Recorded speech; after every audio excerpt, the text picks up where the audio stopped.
प्रभु यीशु मसीह की स्तुति हो। प्रभु यीशु मसीह के नए नियम द्वारा रक्षा के इस व्हाट्सएप ग्रुप और यूट्यूब चैनल पर मुझे सुनने वाले सब भाइयों को प्रभु यीशु मसीह के नाम से नमस्कार करता हूं।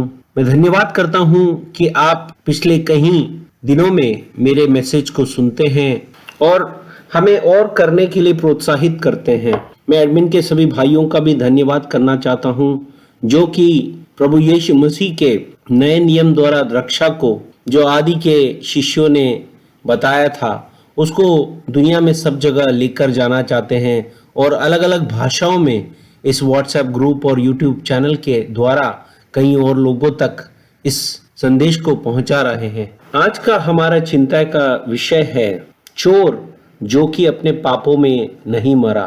पहला इतिहास की पुस्तक अध्याय 29 उसके 10वें वाक्य से मैं पढ़ रहा हूं। तब दाऊद ने सारी सभा के सम्मुख यहोवा का धन्यवाद किया और दाऊद ने कहा, हे यहोवा, हे हमारे मूल पुरुष, इस्राएल के परमेश्वर, अनादिकाल से अनंत काल तक तू धन्य है। हे यहोवा, महिमा, पराक्रम, शोभा, सामर्थ्य और वैभव तेरा ही है, क्योंकि आकाश और पृथ्वी में जो कुछ है वह तेरा ही है। हे यहोवा, राज्य तेरा है और तू सबों के ऊपर मुख्य और महान ठहरा। धन और महिमा तेरी ओर से मिलती है और तू सबों के ऊपर प्रभुता करता है। सामर्थ्य और पराक्रम तेरे ही हाथ में है और सब लोगों को बढ़ाना और बल देना तेरे हाथ में है। यहाँ पर हमें पता चलता है कि दाऊद जो कि खुद राजा था वह कहता है कि जो सबका राजा है और सारे भूमंडल का राजा है और जिसने सबकी सृष्टि की है और जो सबके ऊपर राज करता है वह ही इस्राएल का भी राजा है। वो खुद राजा होकर वो यहोवा को अपना प्रभु मानता है, अर्थात राजा मानता है। वह यह मानता है कि वो सबों के ऊपर प्रभुता करता है। इसी तरह भजन संहिता 47 में भजन करने वाला यह कहता है, देश के सब लोगों तालियां बजाओ और ऊंचे शब्द में परमेश्वर के लिए जय जयकार करो, क्योंकि यहोवा परम प्रधान और भय योग्य है। वह सारी पृथ्वी के ऊपर महाराजा है। तो यहाँ पर दोनों वाक्यों में हमने देखा कि इस्राएल के जो लोग हैं वह यह मानते हैं कि जो उनका परमेश्वर है, यहोवा परमेश्वर है, वह सारी पृथ्वी के ऊपर और सारे जो ब्रह्मांड है उसके ऊपर वह राज करता है। ऐसे ही भजन संहिता 95 में भी कहा गया कि क्योंकि यहोवा महान ईश्वर है और सब देवताओं के ऊपर महान राजा है। तो जितने भी जो प्रभु हैं इस दुनिया के, जो नश्वर प्रभु हैं, वो उनके ऊपर भी महान राजा है जो कि यहोवा महान ईश्वर, परम ईश्वर है। वह सब के ऊपर राजा है।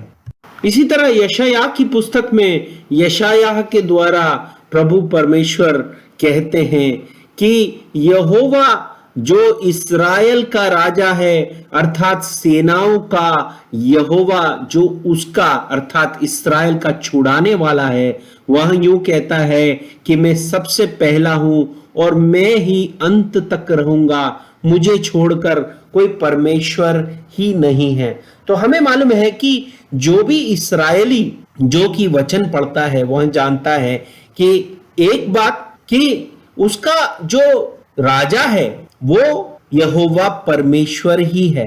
जो यहाँ पे राज करता है वह एक नाम मात्र राजा अकेले है, पर जो परम प्रधान जो सब राजाओं के ऊपर है वह यहोवा परमेश्वर ही इस्राएल का राजा है। क्योंकि इस्राएल के लोगों ने जब शाऊल के समय में परमेश्वर यहोवा को ठुकराया, उसी समय एक मनुष्य राजा इस्राएल के लिए दिया गया, नहीं तो परमेश्वर ही इस्राएल का अनंत राजा है, यहोवा ही इस्राएल का अनंत राजा है जो सब राजाओं के ऊपर है। वहां इस्राएल का अकेले नहीं है, वहां इस पृथ्वी पे सब राजाओं का राजा है। हम जितने भी क्रिश्चियंस हैं वो ज्यादातर जो स्वर्गीय प्रेयर है, जो हेवनली प्रेयर है, उसको पढ़ते हैं। तो हिंदी में जो स्वर्गीय प्रेयर है उसको ऐसे पढ़ा जाता है, हे हमारे स्वर्गीय पिता, तेरा नाम पवित्र माना जाए, तेरा राज्य आए, तेरी इच्छा जैसे स्वर्ग में पूरी होती है वैसे ही पृथ्वी पर पूरी हो। हमारे रोज की रोटी आज हमें दे, और जैसे हम अपने ऋणियों को क्षमा करते हैं तैसे हमारी ऋणों को क्षमा कर, और हमें परीक्षा में मत डाल परंतु दुष्ट से बचा, क्योंकि राज्य और पराक्रम और महिमा सदा तेरे है। आमीन। तो यह जो हम स्वर्गीय जो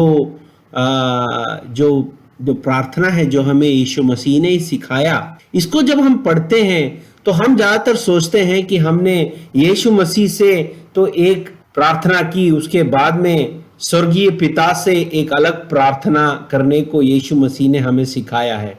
पर यहाँ पर हमें देखने को मिलता है कि तेरा राज्य आए, यह बात, और क्योंकि राज्य और पराक्रम और महिमा सदा तेरी है।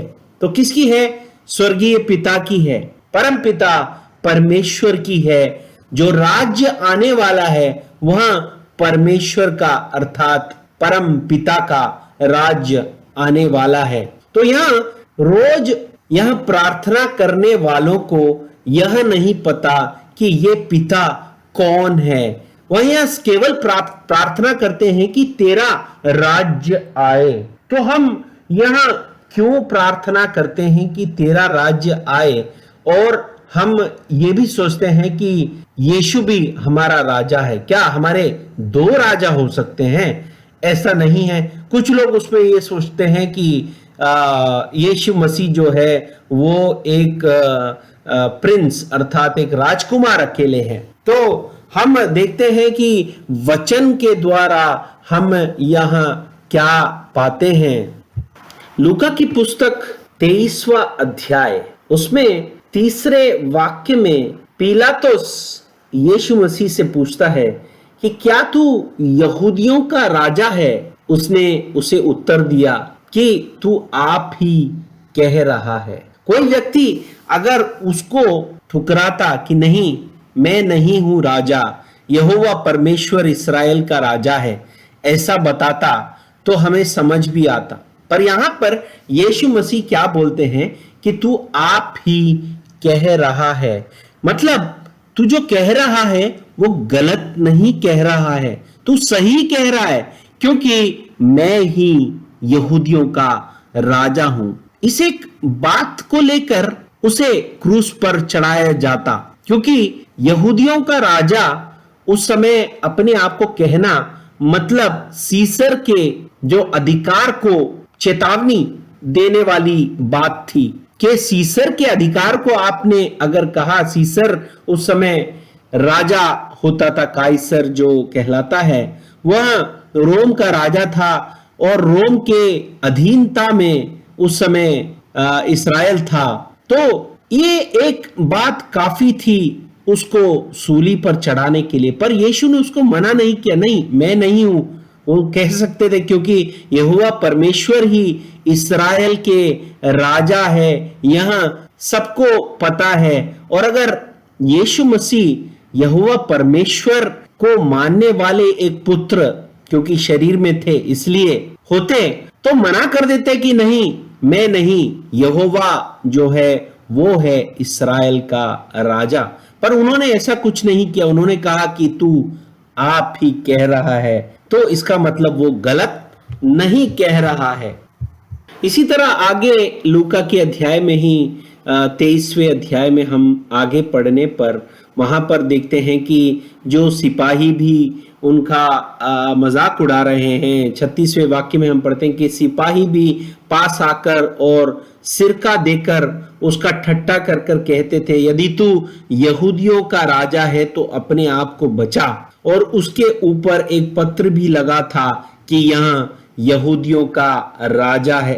तो यह देखिए कि क्या जो शास्त्र में, पवित्र शास्त्र में भविष्यद्वक्ताओं के द्वारा जो लिखा है वह यहाँ पर संपूर्ण हो रहा है कि ये उनका मजाक बना रहे हैं, उनको यहूदियों का राजा वहां पर लिख कर भी रख रहे हैं, जो कि गलत नहीं है। अब यहाँ पर दो जो चोर हैं जिनको कि यहाँ पर कुकर्मी लिखा गया है हिंदी के बाइबल में, जबकि इंग्लिश के बाइबल में उन्हें थीफ लिखा गया है। मतलब ये जो हैं जिनको सूली पर चढ़ाया जाता है ये दो यहूदी ही हैं, क्योंकि रोम के निवासी को कभी सूली पर नहीं चढ़ाया जाता था। ये जो सूली पर चढ़ाने वाला जो पनिशमेंट था वो यहूदियों के लिए ही था। तो यहां पर हम देखते हैं कि दो चोर हैं और दोनों यहूदी हैं। और तो 39वें वाक्य में हम जो पढ़ते हैं कि जो कुकर्मी लटकाए गए थे उनमें से एक ने उसकी निंदा करके कहा कि क्या तू मसीह नहीं तो फिर अपने आप को और हमें बचा। इस पर दूसरा जो कुकर्मी या जो चोर है उसने कहा कि क्या तू परमेश्वर से नहीं डरता, तू भी तो वहीं दंड पा रहा है। वहां पर एक चोर जो कि चोरी करता है या दूसरे कुकर्म करता है, वो व्यक्ति उस समय उसको परमेश्वर का डर उसके मन में, उसके हृदय में है। मतलब उस पर उस समय पवित्र आत्मा का प्रवर्तन है और यहाँ पर वह अपने जो पापों को वह समझता है और वह कहता है और हम तो न्यायानुसार दंड पा रहे हैं क्योंकि हमने अपने कामों का ठीक फल पा रहे हैं, पर इसने कोई अनुचित काम नहीं किया है। तो यहाँ पर वह जानता है कि वह तो इस दंड का पात्र है क्योंकि उसने कहीं तरह के कुकर्म किए हैं, चोरी की होगी या किसी को मारा होगा, ऐसे कुछ काम किए होंगे जिसके लिए उसको न्यायानुसार दंड मिलना लाजिम था। पर यहाँ पर वह एक बहुत बड़ी बात कहता है। उसने कहा कि हे यीशु, जब तू अपने राज्य में आए तो मेरी सुधि लेना। जब तू अपने राज्य में आए तो मेरी सुधि लेना। उसको परमेश्वर की आत्मा से यह ग्रहण हुआ उस समय कि ये जो मेरे साथ में सूली पर चढ़ा है वह एक राज्य में आने वाला है, उसका ही राज्य आने वाला है।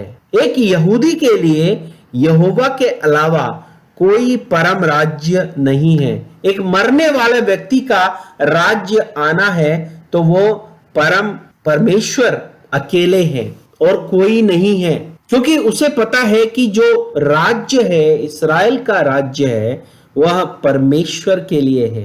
और इसीलिए जब उसने यह मान लिया कि जो किसका राज्य आने वाला है, यहोवा का राज्य है, इस्राएल यहोवा का राज्य है और यहोवा परमेश्वर सारे पृथ्वी पर राज्य करने वाला है, तब यीशु ने उसे कहा कि तू गलत नहीं कह रहा। यीशु कह सकता था तू गलत नहीं कह रहा, तू सच कहता है। तू सच कहता है कि मैं ही हूं वो जो राज्य में आने वाला है, कि तू आज ही मेरे साथ स्वर्गलोक यहाँ पे कहा गया है, पर एक्चुअली वो बाइबल में पैराडाइस है। और पैराडाइस ऐसी एक जगह बताई जाती है जहां पर कि हमें जजमेंट के लिए वेट करना होता है और आखिरी दिनों में जब प्रभु यीशु मसीह वापस आएंगे उस समय हम सब एक साथ उठेंगे।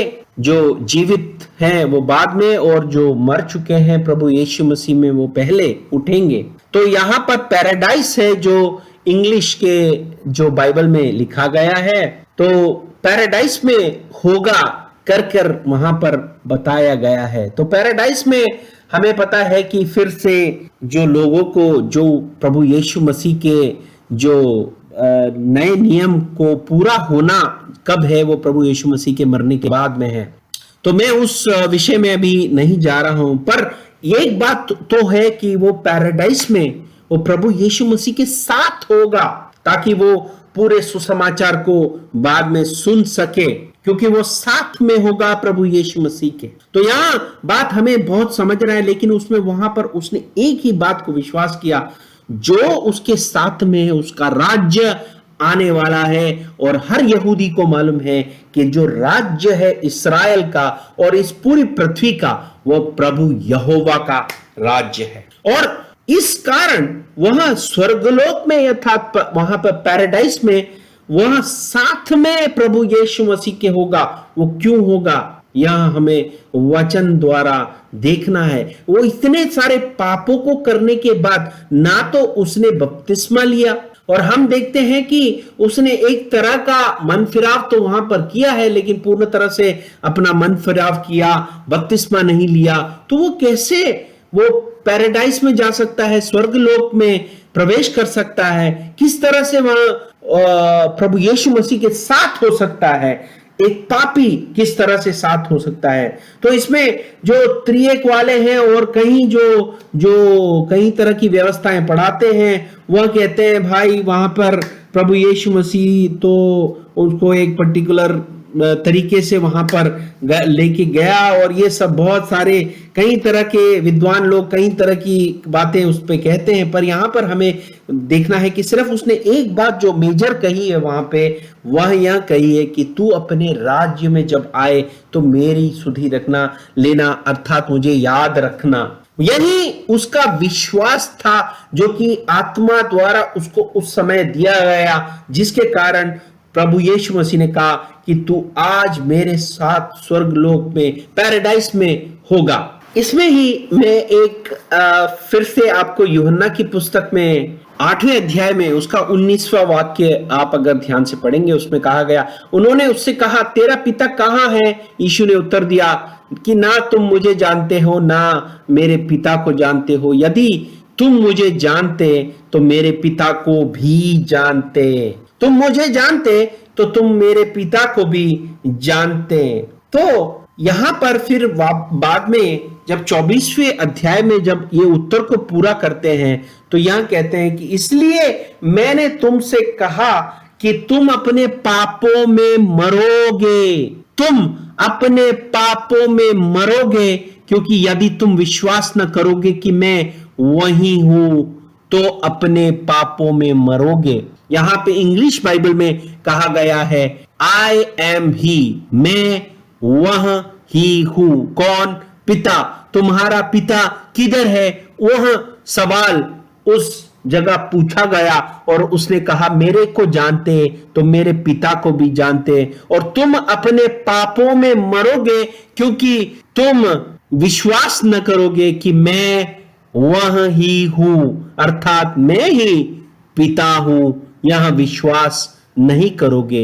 वहां पर हम देखते हैं कि चोर ने केवल एक ही बात, उस कुकर्मी ने वहां पर सलीब पर पड़े कर, क्रूस में पड़े होकर एक ही बात का विश्वास किया, जब तुम राज्य में आओगे तो मेरी सुधि लेना, मुझे याद रखना। यह बात का विश्वास करोगे तब तुम पापों में नहीं मरोगे। यहां पर हम देखते हैं यूहन्ना की पुस्तक 8वें अध्याय में 24वें वाक्य में हम देखते हैं उसने यह विश्वास किया कि ये जो सूली पर चढ़ा है वह वही है, अर्थात यहोवा है जो कि राज्य में आने वाला है, जिसका की राज्य इस्राएल है, जिसका की राज्य यहां पूरा ब्रह्मांड है, वह सबका राजा है, उसका राज्य आने वाला है।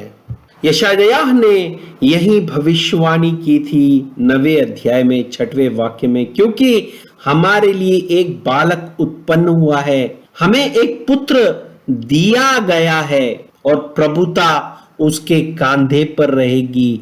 प्रभुता राजा की होती है, उसके ऊपर प्रभुता उसके कांधे पर रहेगी और उसका नाम अद्भुत युक्ति करने वाला, यहां पर इंग्लिश में जो ट्रांसलेशन है उसमें लिखा गया है he will be wonderful counsellor, अर्थात एक मंत्री और पराक्रमी परमेश्वर, अनंत काल का पिता और शांति का राजकुमार रखा जाएगा। तो आप देखिए एक ही वचन में यह बालक जो उत्पन्न हुआ है वही राजा है और वही अद्भुत युक्ति करने वाला अर्थात एक मंत्री है।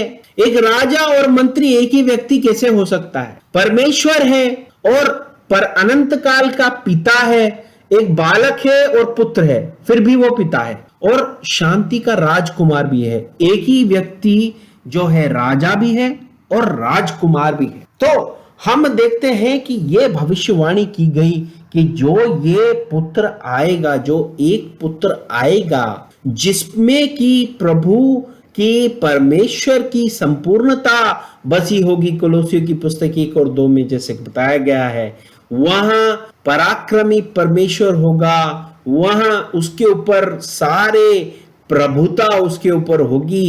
इस इस्राएल की अकेले नहीं, पूरे दुनिया की। और वहीं अनंत काल का पिता कहलाएगा। अनंत काल का पिता माने हमेशा के लिए पिता कहलाएगा। इसीलिए प्रभु यीशु मसीह हमारा पिता परमेश्वर है और वह शांति का राजकुमार है, क्योंकि वह ही आया एक मनुष्य के शरीर में, हम में, मनुष्य में और प्रभु में अर्थात यहोवा परमेश्वर में शांति करने के लिए वह आया। वह एक मनुष्य था क्योंकि वह पुत्र के शरीर में था। पुत्र अर्थात रक्त और मांस, जैसा कि इब्रानियों की पुस्तक 2:14 में बताया गया है। पर उसकी आत्मा, वह प्रभु परमेश्वर की आत्मा, पिता की आत्मा उसमें बसी थी। इसीलिए वहां कहता है, मैं अकेले कुछ नहीं कर सकता, पिता मुझ में बसकर अपनी प्रवृत्ति को करते हैं। तो वहां परमेश्वर था क्योंकि उसकी आत्मा प्रभु परमेश्वर यहोवा की थी, लेकिन वह एक शरीर में था अर्थात पुत्र था। इसीलिए उस पुत्र को अद्भुत युक्ति करने वाला, उसके ऊपर ही प्रभुता है अर्थात वो राजा है, वह मंत्री है, वह परमेश्वर है, वह हमेशा के लिए पिता कहलाएगा और वह राजकुमार भी है क्योंकि वो पुत्र बनकर प्रभु परमेश्वर में और मनुष्यों में शांति लाया। यही एक बात चोर ने विश्वास किया कि वही यहोवा परमेश्वर है जिसका कि राज्य आने वाला है, और वह इसलिए अपने पापों में ना मरा। यह विश्वास करने वाला, ना विश्वास करने वाला एक एक व्यक्ति वह अपने पापों में मर जाएगा, क्योंकि प्रभु यीशु मसीह ने यहां कहा है कि जो भी मुझे यह विश्वास नहीं करेगा कि मैं वही हूं अर्थात मैं पिता हूं, जो भी यहां विश्वास नहीं करेगा वह अपने पापों में मरेगा। एक चोर जिसने कि एक इस बात को विश्वास कर लिया, मेरे भाइयों और बहनों, आप इस चोर से सीखें कि उसने क्या विश्वास किया मुक्ति पाने के लिए। प्रभु यीशु मसीह आपके हृदय में इस बात को खोले, और जो भी यह विश्वास करेगा कि प्रभु यीशु मसीह वही है अर्थात यहोवा परमेश्वर अर्थात पिता परमेश्वर है, वह ही अपने पापों से बच पाएगा, मुक्ति पाएगा। प्रभु इन वाक्यों से आप सबको अनुग्रहित करे, आपके मन में ऐसे ही यह वचन खुल जाए जैसे उस कुकर्मी चोर के मन में उस समय खुल गया, और आप मुक्ति को प्राप्त करें, ऐसी मैं प्रार्थना करता हूं। प्रभु यीशु मसीह आप सबको आशीष दे। प्रभु यीशु मसीह की स्तुति हो। आमीन।